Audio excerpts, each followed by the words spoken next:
We welcome you to this audio series intended to provide information to those eligible for Air Force legal assistance, which include active duty military members, their dependents, and retirees. Our hope with this series, which we are calling The Art of Law at Hill Air Force Base, is that we can convey legal assistance information to you that is readily available, provide information that is responsive to your needs, and to do so in a timely manner. This series is for information purposes only and is not intended as a substitute for legal advice from an attorney. Hello, I'm Captain Zachary Poole, a civil law attorney here at Hill Air Force Base.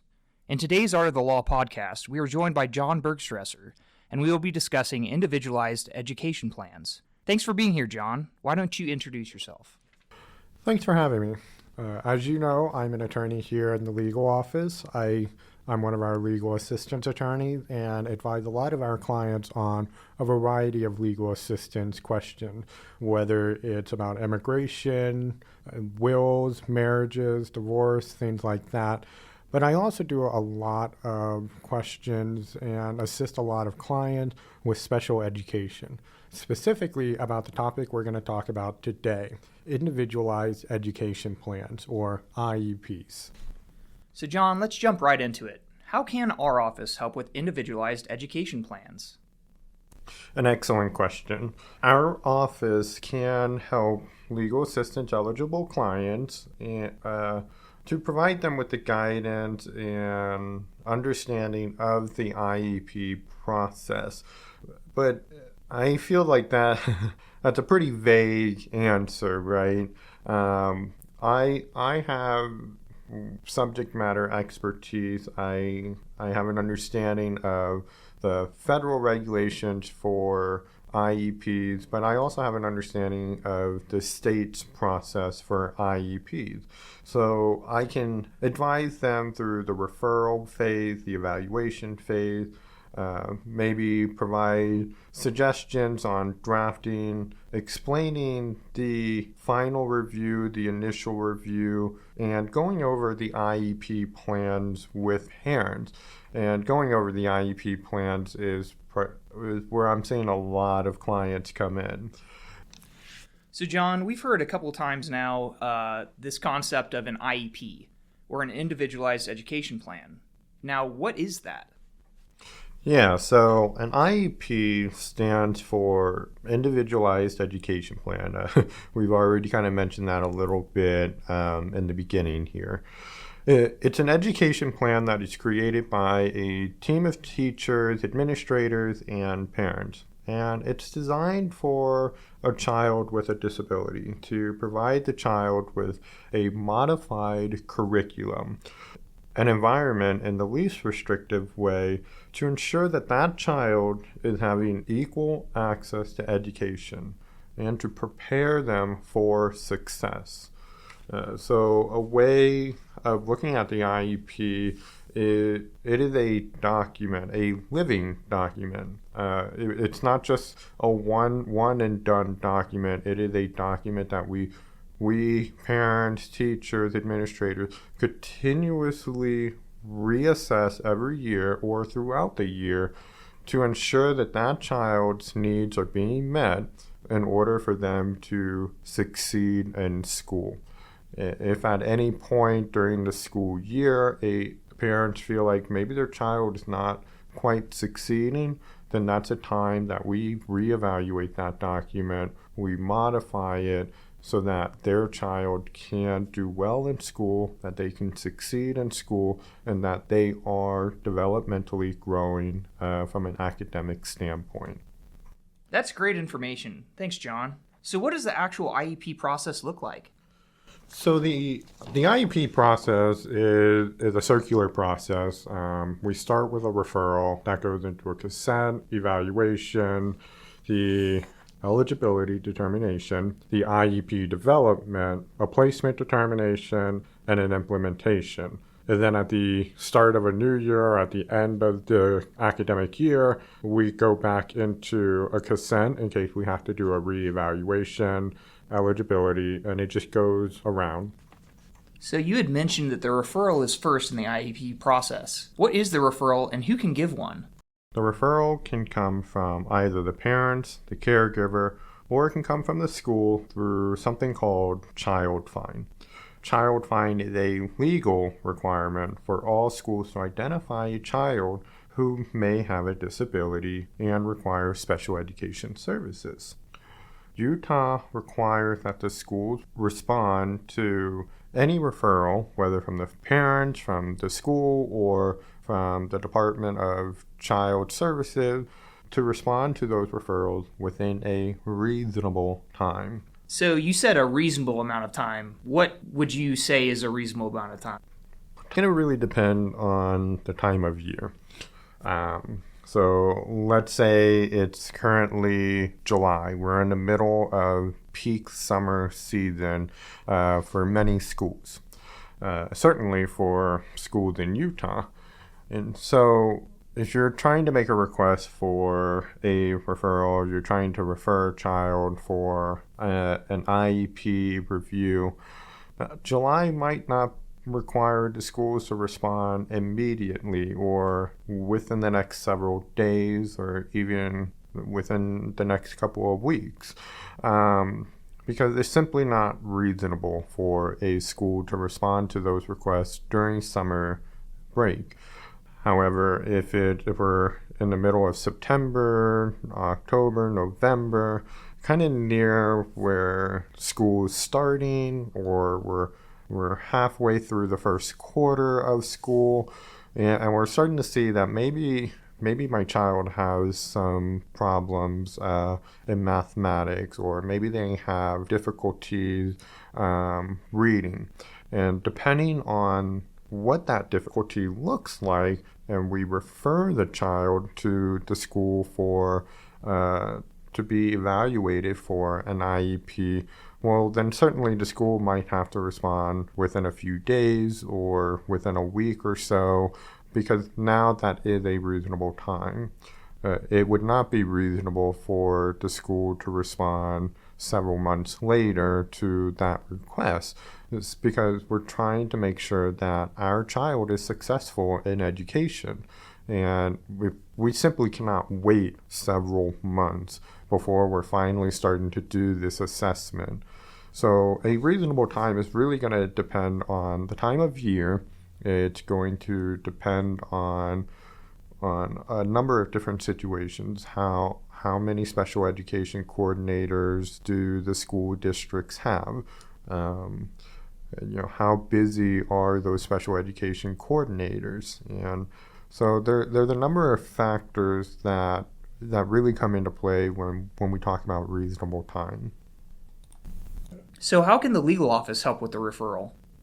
So the legal office can help in a number of different ways. And first and foremost is, you're not sure if your child is eligible for an IEP. We can talk about that because there's a number of different eligibilities before a child could even be considered for an IEP, and we'll talk about that next. But we can also help maybe draft a referral letter for you. We would ask that our client write something up first, and then we'll take a look at it and rehash that out a little bit. We can advise on the language. And this is something that you have told me before, Brad, that there are very specific meanings to the language we use.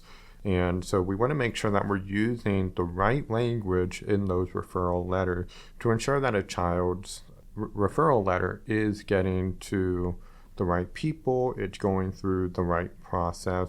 What disabilities make you eligible for this process? The 12 eligible disabilities for an IEP include a specific learning disability, emotional disturbance, autism, deaf-blindness, intellectual disability, orthopedic impairment, multiple disabilities, visual impairment or blindness, speech or language impediment, other health impairment, hearing impairment, or a traumatic brain injury. For clarification, do they have to meet all of those disabilities or just one of them? A child only needs to meet one of those 12 disabilities. They can have multiple disabilities. And as you saw, I just mentioned multiple disabilities. But they do need to satisfy at least one of those 12. Thanks, John. That's really interesting. But where do we go from there? Are there steps after this? Next step in the process is consent. The school is required to obtain the parent's consent, informed consent, before it starts undertaking an evaluation to determine the eligibility of your child. An informed consent is a type of consent where the school must inform you of any risk or the processes that they will be taking, such as what assessment, what kind of tests that they will be conducting for the child as part of the evaluation stage. So one question I have is, do parents only have to consent that one time? Or do they have to do it every single time an event like this occurs? Okay, great. That's an excellent question. So whenever a child has a significant change in their medical condition, or there's been a significant change in their medical history, such as a new medical condition or a new disability, then it is very well possible that the school may require any modifications to an IEP to initiate a re-evaluation. That is, we need to conduct another evaluation of the child to determine what are the most appropriate needs for the child. And whenever there is a re-evaluation, the school is still going to require another informed consent. And that informed consent is going to happen every time there is a new evaluation. So I'm assuming that the evaluation would be the next step, right? Correct. The evaluation is really going to take up the bulk of the IEP process. Once the school has obtained your consent and they are ready to start the evaluation, the school must conduct, at least here in Utah, the school must conduct the initial evaluation within 45 school days.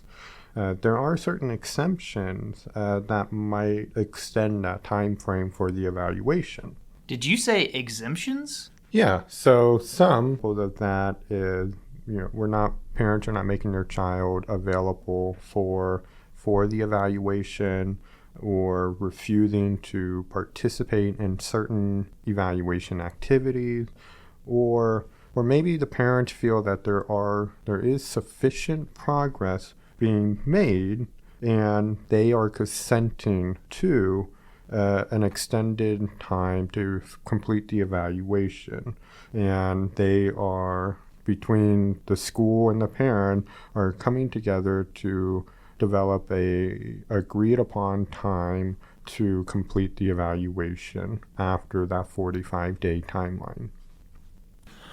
So we just talked about what we need, but doesn't the school run most of this? So what do we need to provide to the school?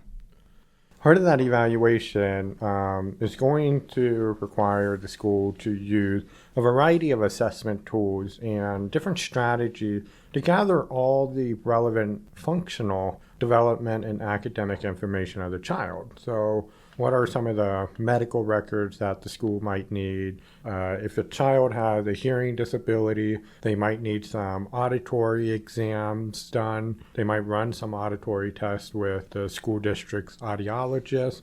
But the school cannot use any single procedure as a sole criterion for determining a disability. They have to use a variety of assessments or a variety of different tests.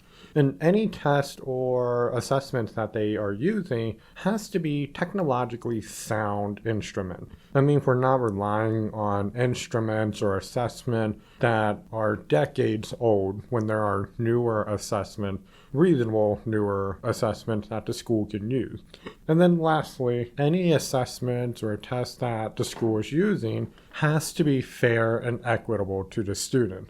So the school The school cannot provide a student an assessment that is not in their native language. So if a school is providing an assessment that is in English, but the child's native language is not English, but they use English as a second language, well, then the school must provide that assessment in the native language. Yes. Okay, so you've provided the school with all the required documents. What happens next?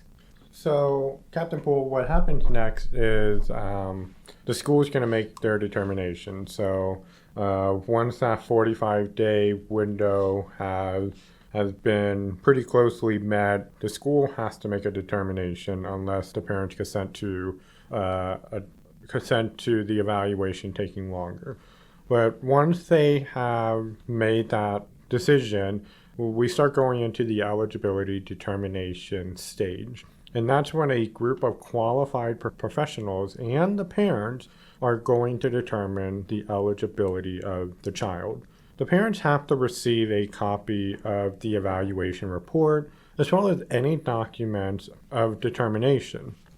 The determination must consider information from a variety of sources, including the parents' input, teacher's recommendation, and medical reports. Any documents that are used as part of the evaluation must be documented in that determination report, the evaluation report, and they must be considered by the school.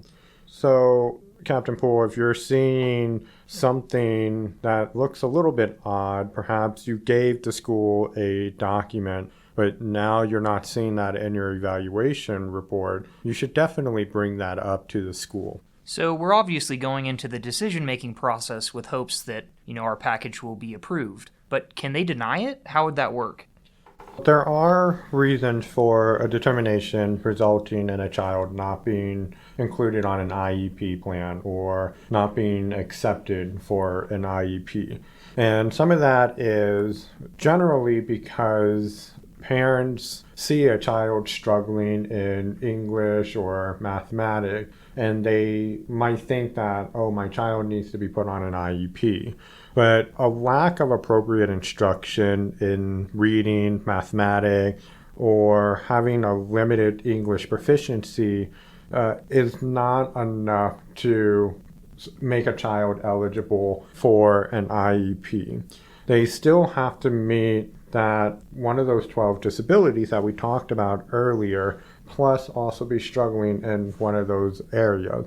So when we're seeing denials, it's generally going to be because either the disability was not met or we're not recognizing we're not picking up something that is related to the disability, or we're just not seeing a struggle in a subject art because that's more related to a lack of appropriate instruction.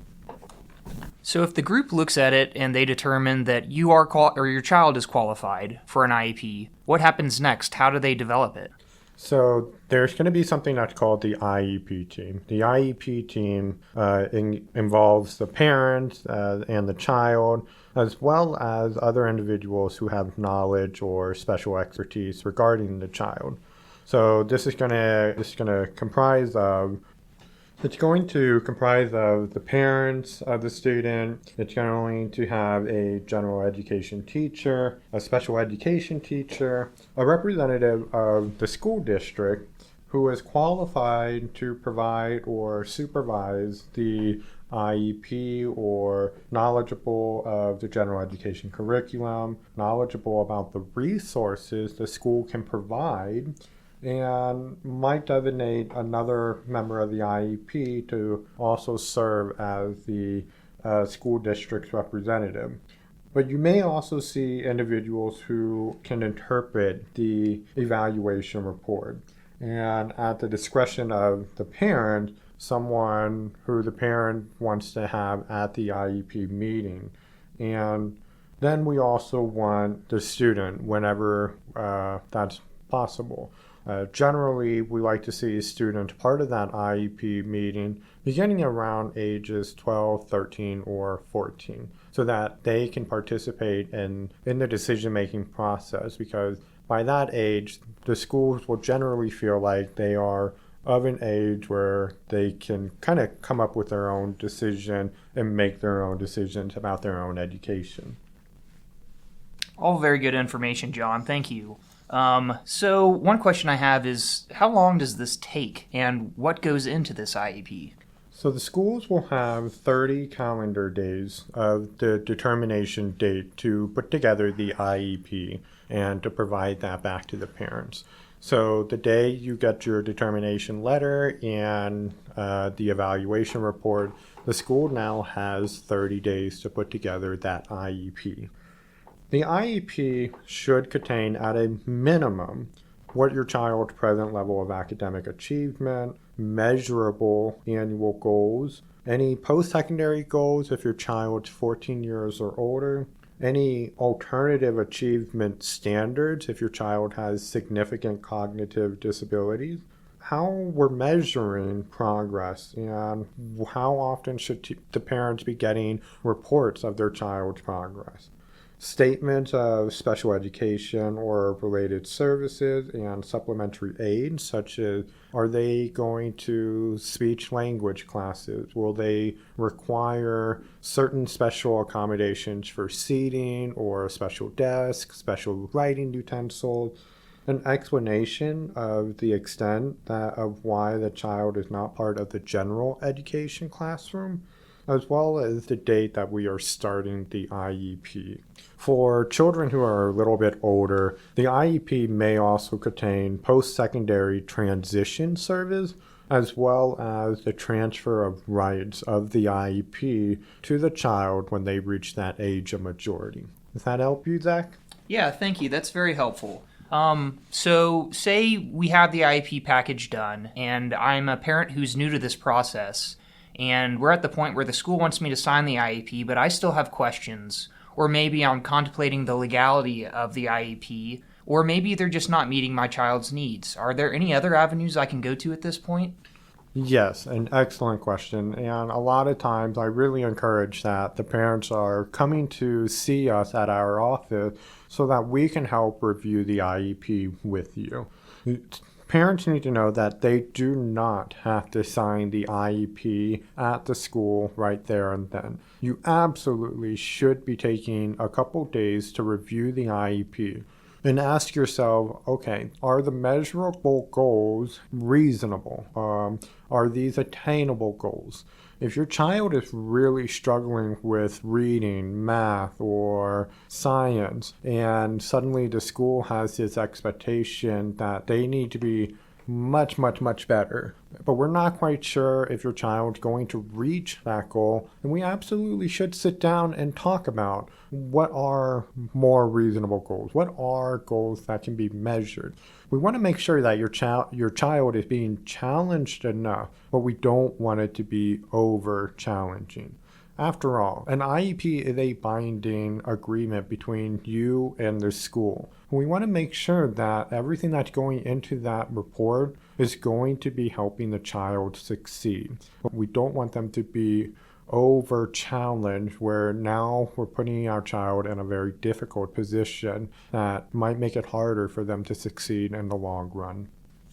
Is there a way for me to set up an appointment? And if I do set up an appointment, what do I need to bring with me to the appointment?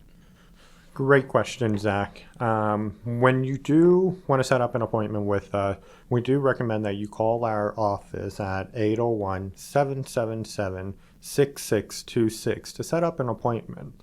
Our paralegal will ask you some questions and they'll request that you bring in your IEP document. And then you can bring in anything else that you think is going to help an attorney, help me, to provide you with the best guidance and the best way forward. So say that we have the IEP, it's signed off on, but I'm looking at it and, for instance, what if my child is in a special education classroom for an English class, but then, say for history, my child is in a general education class? Can you explain that to me? Yeah, so whenever we're developing an IEP, we want the child to be in what's called the least restrictive environment. And the least restrictive environment is an environment where there are very little or no accommodations that are that are being provided to the child. So what we want is for the child to be in a general education classroom, or some schools will call it the regular education classroom. But sometimes a child needs a little bit more assistance, or they need a little bit more accommodation. So the next step up on that least restrictive environment scale is going to be a special education classroom. So a child might be taken out of the regular education English class so that they can go to a special education class just for English. And that might be for 30 minutes, or it might be for 60 minutes, however long a period might be, or however long English is taught in that classroom. But sometimes you might see more and more restrictive environments. And on that scale, the next step up would be special education schools. So there are, to my knowledge, there are state schools for deaf children and state schools for blind children. But there might also be other schools for children with other types of disabilities. And then there's home instruction. It's a little bit more of a restrictive environment. Your child is having to be taught at home. Or if a child had a chronic illness, maybe they're being taught at a hospital. Much more restrictive environment because the child simply cannot go to the school.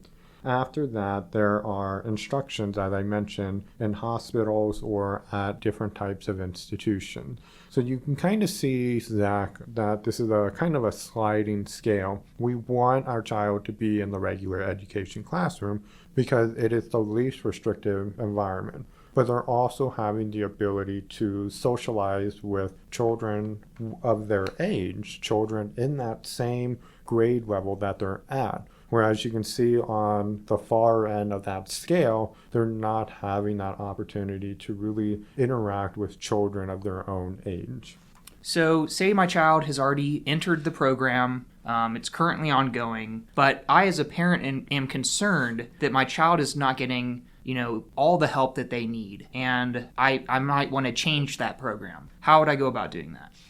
Yeah, so once the IEP has been implemented, the IEP, as we mentioned, does include how parents are being notified of the progress and what are the measurable goals and how those measurable goals are being met. Normally, this comes in the form of a report card, but different schools, different IEPs may have different progress reports for the parents.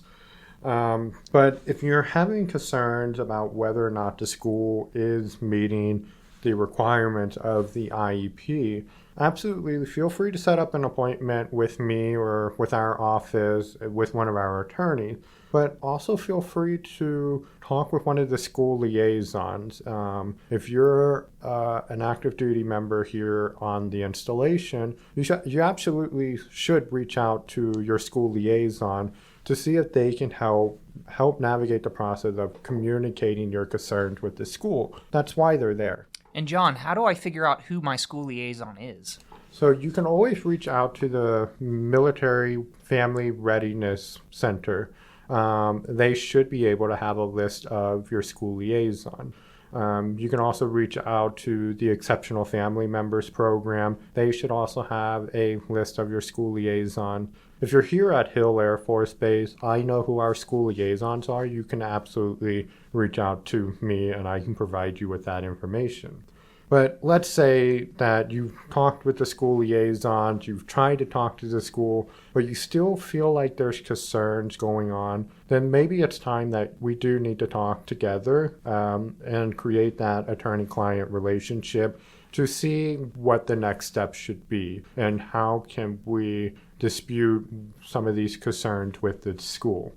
Well, thank you so much for all this information, John. It's been really valuable to get you here to talk about this stuff, and I'm sure we have a lot of clients that need this information as well. As John said earlier, if any of you listening to this podcast has any questions, please contact the legal office at 801-777-6626. Thanks again, John. It was a pleasure to be here. I always enjoy talking about this topic, and I look forward to helping out our clients when they need it. Thanks again.